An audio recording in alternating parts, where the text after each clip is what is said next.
Friends, this is a simple video series, 3 videos covering 5 practical tips for teaching, just some everyday kind of tips to help you. They're aimed at teaching young people, but they can be applied to any age group for you as a teacher. God bless. In this session, I want to talk to you about some practical tips to teach students where they are.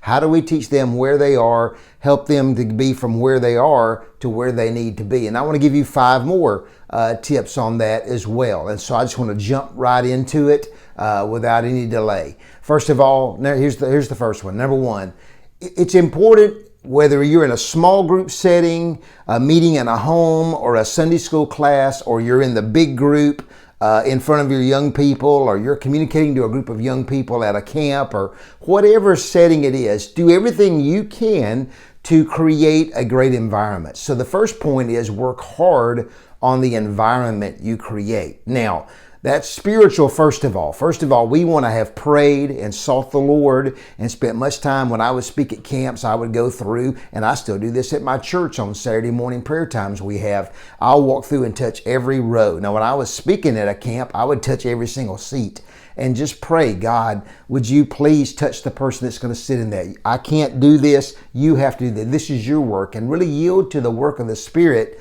And so that's part of it. So part of creating the environment is the environment God creates in us as we prepare and as we get ready to communicate. But the environment that we create is really important. Let me give you an example.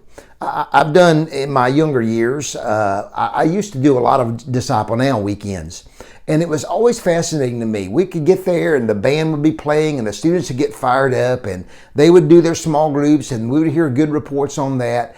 And they would be excited on Saturday night and we'd see people come to Christ and we'd see lives change. And then you walk in Sunday morning and you see the young people going to Sunday school and it's like a switch was flipped. And they're like that old Audio Adrenaline song, some kind of zombie, okay? Just kind of walking in like the Walking Dead. And why is that? It's because the environment in a lot of churches, unintentionally of course, is that Sunday school is kind of just this thing you do. It's a box you check and you show up and you go through that. And it's not something you're really passionate about. And so how do we change that? How do we create a place where they're not doing it because they're supposed to, but they really want to learn and we're creating an environment of learning? Aristotle said this. Aristotle said, that which we learn with delight, we never forget. That doesn't mean everything's fun all the time. There's a time to lament. And we don't talk about that enough. There's a time to weep, and there's a time to mourn, and there's a time to be still before the Lord and be honoring to Him in reverence and so on.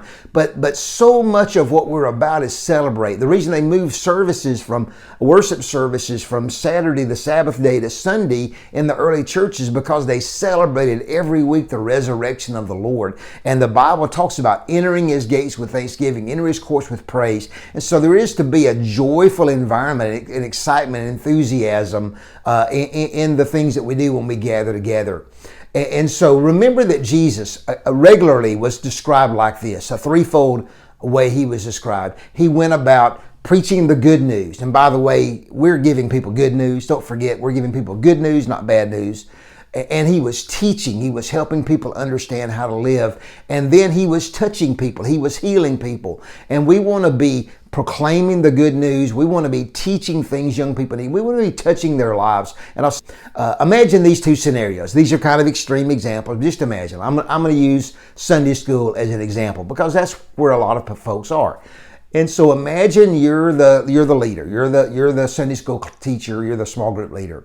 And man, you stayed up too late Saturday night, the night before. Man, you watched a football game and it went into overtime, 3 overtimes, and you stayed up way past your bedtime, and then your team lost, so you're a little bit down about that. And you wake up Sunday morning, you're kind of tired, you're a little bit groggy, you had a long day, you stayed up too late, and the lesson you prepared, it just didn't connect with you personally as much, and so you're not as prepared as you'd like to be, and you kind of come in and you really kind of let that out to the students. Man, I'm not as prepared as I ought to be. And then you start talking about the NFL game you're looking forward to seeing that afternoon. What have you done? You've created an environment that discourages learning. Now here's another scenario. And again, I don't mean fake it till you make it. I'm talking about on Sunday morning, you genuinely get up a little bit early. You protect your sleep, and you spend a little extra time with the Lord, not asking Him just to make you a great communicator, but just to know Him and to say, God, once again, the passage I'm going to teach on, would you speak to me and would you stir my heart in that? And so then you get up and before, as you're driving to church, you're thinking about, I wonder if John's going to come, or I wonder if Debbie's going to make it. And you think about them and you're praying for them and you're thinking about how this could connect with them.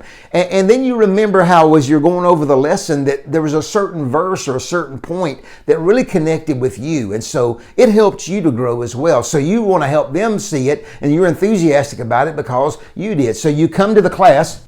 And so you come to class, you're prayed up, you're fired up, you're ready to go, and students pick up on your enthusiasm. By the way, the word enthusiasm is a New Testament word. It's from two words that means with God, in theos. And so to be enthusiastic, it's an overflow of joy that we've been with God. So it does make a difference personally how we approach it. But there are practical things too. I mean, make the room comfortable, all right? Set the room up, have things ready, start on time, okay? You say, well, the students are always late. Well, if you start late, you're only encouraging that behavior. Go ahead and start on time and get rolling. And again, be enthusiastic. It's contagious, just like the flu is, but it's better for you. And then here's a real practical thing in terms of how you start the class. Don't ask a question that you just have one answer you're trying to pick people out of, okay? Like, who is the oldest man in the Bible? Well, you may know that's Methuselah, but they may not know that. Ask open-ended questions that allow for a lot of opportunities for them to respond. Now, let me give you a pro tip right here. Let's say you have a group or your whole youth group on Wednesday. When you're speaking to them, they're not really engaged. And when you have small group, they're not really talking. They're a quiet group. You ever have a group like that? Well, the way to get them to communicate and to talk more is not to chide them or criticize them for not talking. Well, y'all don't ever talk. Don't do that. Be encouraging. Here's a practical thing that I began to do years ago as a teacher and as a speaker. I've done it in front of thousands of people. It's worked there. It's worked with a handful of people in a small group. Think of an open-ended question that relates to your lesson, okay? And then ask that, and have the students say, I want you to turn to the person next to you. Y'all kind of pair up right here where you are. And I just want you, or if there's a third person there, go ahead and get in three. Just take about 2 minutes and answer this question and have them answer the question with each other. You'll discover that they will talk about it. And then you can say, okay, 2 or 3 of you give me an answer. What was your answer? And you're going to have 1 or 2 that'll pop up. And you may have a student that doesn't talk that much, but they won't be embarrassed if you call on them and you say, hey, Jimmy, would you tell me what you said to the answer to that question? I can promise you that just simply doing that on the regular will really get people involved and engaged with you. Let me give you an example.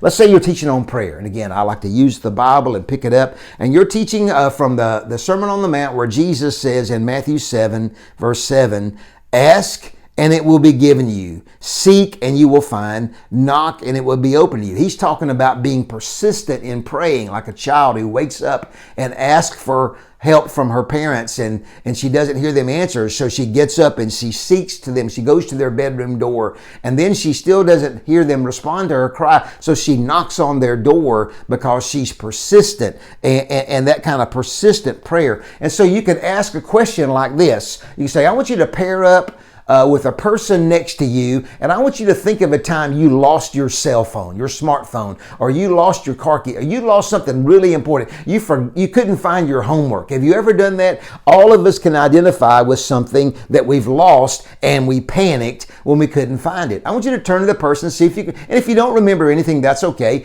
Here's what's going to happen. They're going to turn to each other. Most of them are going to think of something. And then you can ask 2 or 3 of them to share what was it and what was it like to search. It could take about 5 minutes to do this. And then you might share an example when you lost your keys and you needed to be somewhere and you couldn't find your keys and you turned the house upside down and there was an urgency to that. And then you can say, today we're going to talk about the importance of continuing persistently in prayer, not giving up, because it's so important that we hear from God. It's more important than finding our lost phone or finding our lost key. So that's an example of creating an environment where you're communicating, you're talking with one another.